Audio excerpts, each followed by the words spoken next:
Bigyan natin ng reaksyon itong interview ni Christian Esguerra kay Congressman Ace Barbers, chairman ng Quadcom.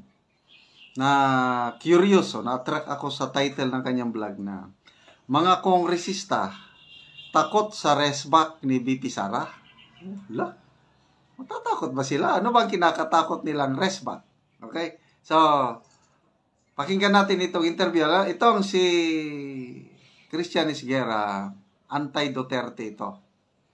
Nung una, anti-Marcos din. Kaya lang ngayon parang nagiging pro-Marcos naman siya. Wala talaga. Okay, pakinggan natin. May kinabukasan ba yung impeachment laban kay Sara Duterte dyan po sa House? Well, that's a big elephant. Honestly, hindi pa namin napapag-usapan. No? In fact, wala pa ngang na-turn over sa Office of the Secretary General sa Office of the Speaker. And once the Speaker is... Maniwala ba kayo na hindi pa nila ito napapag-usapan? Kahit yung fellowship dinner sa Malacanang, sabi nila, hindi daw napag-usapan ng impeachment. Masyado naman nilang iniinsulto ang Pilipino. Yung mga ganyang pahayag na hindi pinag-uusapan. Hindi po kami pinanganak ng kahapon lang. Klaro na ang lahat nito is impeachment ang tukoy. Receives this complaint kasi meron pa raw magpa-file eh. So, we were just informed na dalawa na yung nakafile, no? At i-consolidate yan, iisayin yan bago ipapasa yan kay Speaker, bago niya ipasa dito sa Committee on Justice. So, we were also told that there's another one who will file. I don't know kung totoo yan. Siguro we will find out by Monday or Tuesday. Diyan ba sa inyo sa Quadcom, wala bang balak mag-file? Wala naman sa amin eh. Baka dun sa Committee on Good Governance, no, we don't know.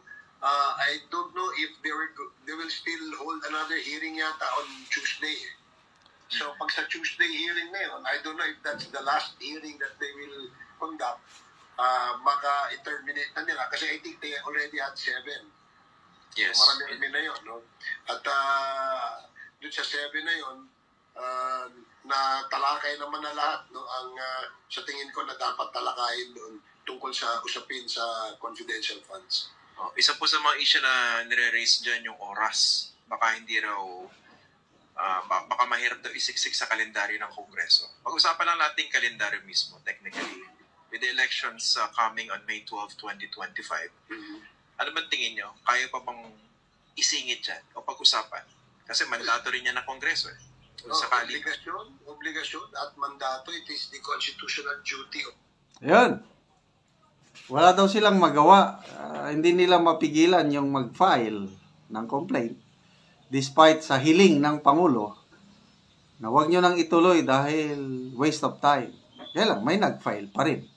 Mandato, kailangan aksyonan. Sa tingin ko nito, matutuloy ang impeachment kasi pirma yan. I hope I am wrong. Sa ngayon, according to kay Eric, meron ng signature drive. Baka by this time, may mga nakakalap na sila ng 103 signatures. Pagdating ng bago mag-break ang mga kongresista December 18, na-endorse na ang impeachment complaint. So, no problem with time. Congress, no?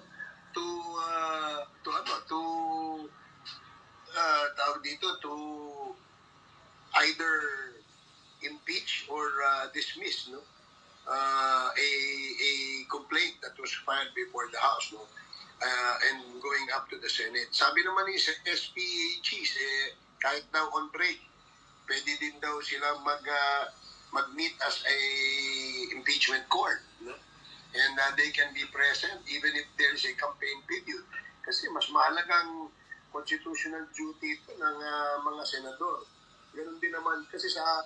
So, yung mga ganong statements, reading in between the lines, Ano sa tingin nyo? Matutuloy ang impeachment? Sa tingin ko, matutuloy. Kasi, nagsalita ng Senate President na kahit nakabreak sila, i-convene niya ang impeachment court. Wow, sige, tuloy na tuloy. Sa Kongreso, we will just be the prosecutors. Yes. Once we complete the case, once there's one-third of the members who will endorse, it will go up to the impeachment court. So, sa tingin ko, ano na yan, kung schedule ang ngayon wala nang oras. Hindi na magagawa yan ngayong up to the end of this year. Before the break. Pero how about next year? Well, next year is a different story. Depende sa sentimento at sense ng House. No? Kapag tinalakay ito at nakakuha ng one-third na boto, wala nang pupuntahan to kundi papunta sa impeachment court. The Senate must convene as an impeachment court right away. Yun yung isang ruta, no? Yan yung shortcut, yung diretso na kung makakuha ng one-third signatures from all members of the House. Pero so far, ano ba yung napupulsuhan nyo? Sa ilang mga nakakausap nyo kongresista, medyo pumapabor ba for impeachment or not?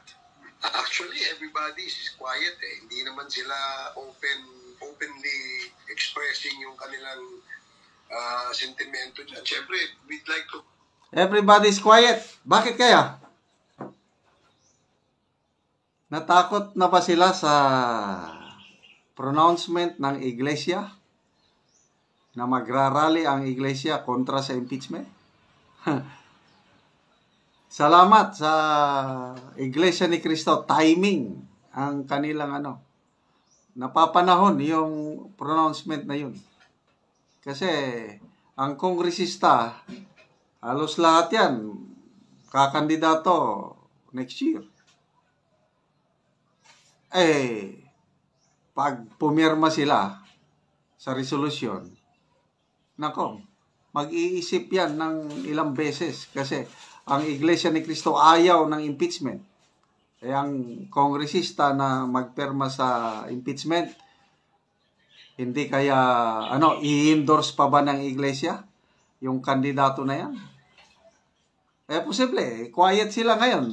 Binabantayan ang Iglesia ni Cristo. Keep our cards close to our chest, ika nga.